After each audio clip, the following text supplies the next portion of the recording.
Bonjour et bienvenue dans ce décryptage. C'est absolument fascinant d'observer l'évolution fulgurante de l'intelligence artificielle ces dernières années, n'est-ce pas?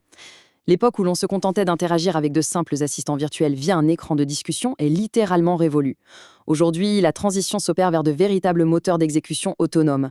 Fini le travail manuel fastidieux. La place est désormais laissée au système d'agents qui opèrent directement sur nos machines. Cette analyse va donc décortiquer comment maîtriser ces nouveaux outils d'intelligence artificielle pour optimiser radicalement la productivité au quotidien. Allez, plongeons directement dans le vif du sujet avec ce programme ultra structuré. On va balayer 5 points cruciaux aujourd'hui.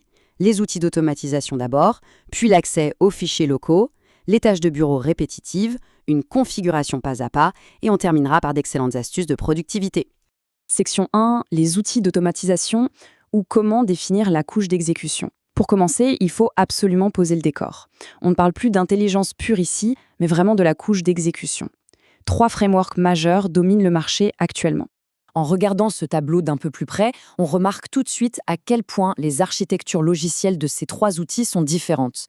Pour faire simple, Claude Cowork utilise une machine virtuelle de bureau. Dirflow, de son côté, s'appuie sur les conteneurs Docker complètement isolés, avec une orchestration LangGraph. Et puis on a OpenClaw, qui fonctionne comme une passerelle locale Node.js. En fait, c'est cette structure de base qui va dicter tout ce que l'agent peut faire, et surtout, comment il le fait. Examinons le premier cas, Claude Cowork. C'est une solution d'automatisation directement intégrée à l'application de bureau, que ce soit nativement sur macOS ou Windows. C'est l'outil parfait pour un professionnel qui n'a pas forcément envie de mettre les mains dans le code. C'est absolument génial pour générer des documents de manière autonome, comme créer une feuille Excel complexe avec des formules qui marchent, ou monter une présentation PowerPoint tout en naviguant d'une application à l'autre de manière ultra fluide.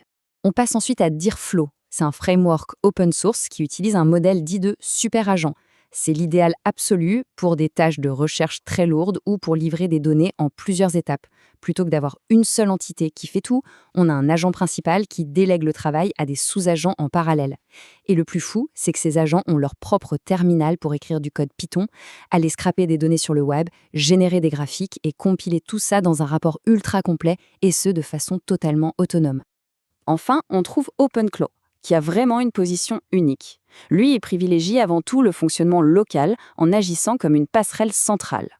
Pour schématiser, c'est un service qui tourne en permanence en arrière-plan et qui vient se greffer directement sur les canaux de communication standards de l'entreprise, comme Slack, WhatsApp, Telegram ou Discord. Il écoute les messages, choisit l'outil adéquat et passe à l'action. Section 2, l'accès aux fichiers locaux, les fameuses règles d'engagement.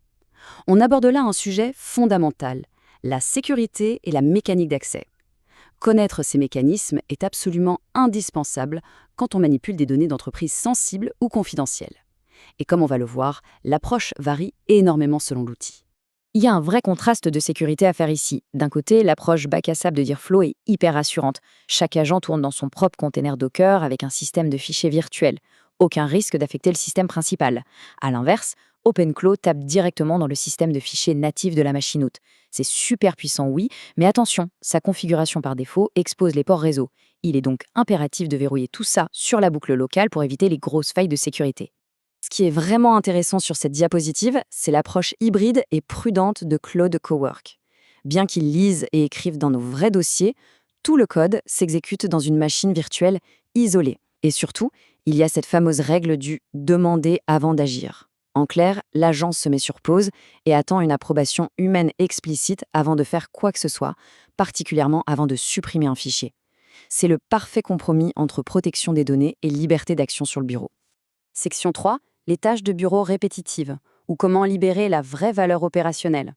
Fini la théorie, on passe au concret. Comment cette corvée quotidienne au travail peut-elle être efficacement éliminée ? Les applications commerciales de ces outils montrent bien que l'automatisation n'est plus un simple concept, c'est une réalité de terrain. Donc le point crucial ici, c'est que chaque outil cible spécifiquement un type de corvée différent.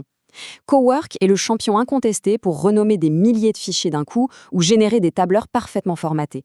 Dirflow, de son côté, va briller dans l'automatisation de rapports de recherche complexes et la gestion de pipelines de données sans aucune intervention humaine. Et OpenClaw, avec son intégration aux messageries, il est fait sur mesure pour nettoyer un logiciel CRM, mettre à jour des contacts ou trier les innombrables tickets du support client. Et cela illustre brillamment la valeur tangible de ces frameworks. Sur ce graphique, on constate un gain de productivité globale d'environ 30%. C'est le temps gagné par les professionnels qui utilisent ces flux de travail d'agents IA par rapport à du travail manuel pur ou du codage traditionnel. Ce temps précieux ainsi libéré peut être réinvesti directement dans des tâches à plus haute valeur ajoutée, comme la stratégie. Section 4, configuration pas à pas, de la théorie à la pratique. C'est le moment d'apprendre comment déployer tout ça. Voici un petit guide ultra concret pour monter un environnement d'exécution autonome, pensé comme une formation d'entreprise de haut niveau, mais accessible aux débutants. Passons à la suite pour voir comment cela se construit, étape par étape. Étape 1, l'installation des prérequis. Ça peut être Docker pour Deepflow, le sous-système Windows pour Linux quand on utilise OpenCola, ou juste le téléchargement d'une application classique pour Cowork. Étape 2, il faut configurer minutieusement les clés API et choisir les modèles de langage. Et enfin, étape 3, on lance l'environnement d'exécution en démarrant le bac à sable ou la passerelle en arrière-plan. Un jeu d'enfant. Section 5, astuces de productivité, maximiser les résultats. Une fois que la machine est lancée, l'idée est d'en tirer le maximum. On va se concentrer ici sur des astuces très concrètes et immédiatement actionnables pour garantir un flux de travail hyper performant. La première stratégie d'optimisation est une vraie astuce de gestion des ressources. Ces agents font des choses complexes impliquant plusieurs étapes, ce qui demande beaucoup de puissance de calcul. Il est vivement conseillé de regrouper les flux de travail similaires et de les lancer en un seul lot. Pourquoi ? Eh bien, ça évite d'épuiser instantanément ses limites d'API et c'est le meilleur moyen de garder un contrôle strict sur le coût final en jetons. Autre avancée majeure, la mémoire à long terme. Comme le souligne parfaitement cette citation, la mémoire persistante transforme un simple outil en un véritable membre de l'équipe.